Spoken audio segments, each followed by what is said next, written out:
Gaya tangensial 10 Newton dikerjakan pada tepi roda berdiameter 80 cm yang semula diam.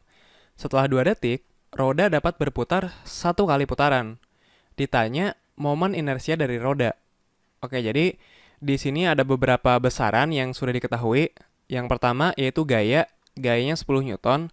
Kemudian rodanya diameternya 80 cm. Diameternya 0,8 meter. Berarti jari-jarinya setengahnya, yaitu 0,4 meter. Kemudian di sini bilang dia itu awalnya diam, dia semula diam. Berarti kecepatan awalnya itu sama dengan 0. Setelah 2 detik, roda itu dapat berputar satu kali putaran. Nah, ini berarti adalah theta. Ini adalah jumlah sudut yang ditempuh roda, yaitu satu kali putaran, atau kita tahu satu putaran itu adalah 360 derajat. Kemudian di sini derajat ini kita konversi ke bentuk radian. Kita kan tahu 180 derajat itu kan sama dengan pi radian. Berarti kalau 360 derajat itu adalah 2 pi radian.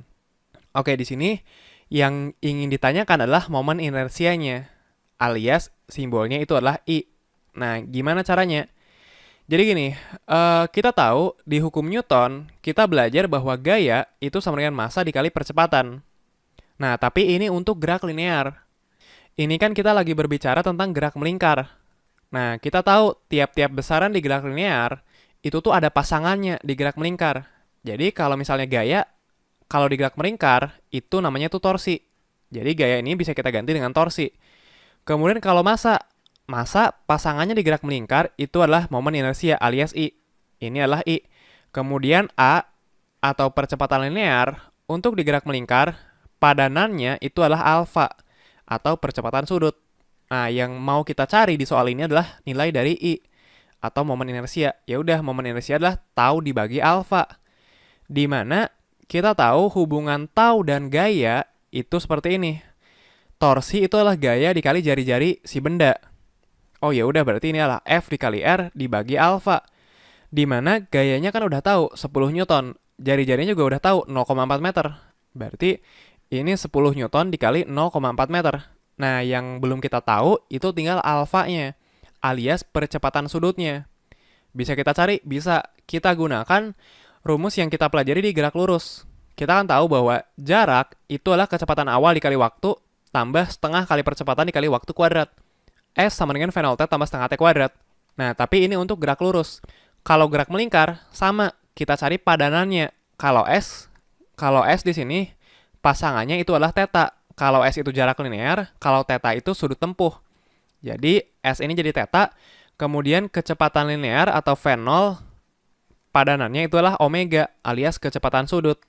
Jadi, ini jadi omega kalau waktu tetap. Kalau waktu tetap sama, tetap waktu, kemudian A ini pasangannya tadi alfa, kemudian kalau T tetap T. Nah, kita kan mau nyari si alfa ini. Ya udah, kita coba masukin. Tetanya kan udah tahu nih, di soal tetanya itu adalah 2 pi. Nah, ingat ya, di rumus ini tetanya itu harus dalam bentuk radian. Jadi ini 2 pi radian sama dengan omega 0. Kita tahu omega itu kan V dibagi R. Di awal dia kan lagi diem. Lagi diem V-nya 0. Ya udah, kalau V-nya 0 berarti omeganya juga 0. Jadi di sini omega awalnya atau kecepatan sudut awalnya itu 0. Jadi setengah alfa T-nya ini 2 detik. Jadi ini 4. Ini berarti alfanya itu adalah ini jadi 2, kesiniin jadi pi. Jadi alfanya itu ternyata pi. Jadi di sini alfanya itu sebesar pi. Ini 4 per pi ya. Jadi jawabannya 4 per pi, ada nggak? Jawabannya yang A ya.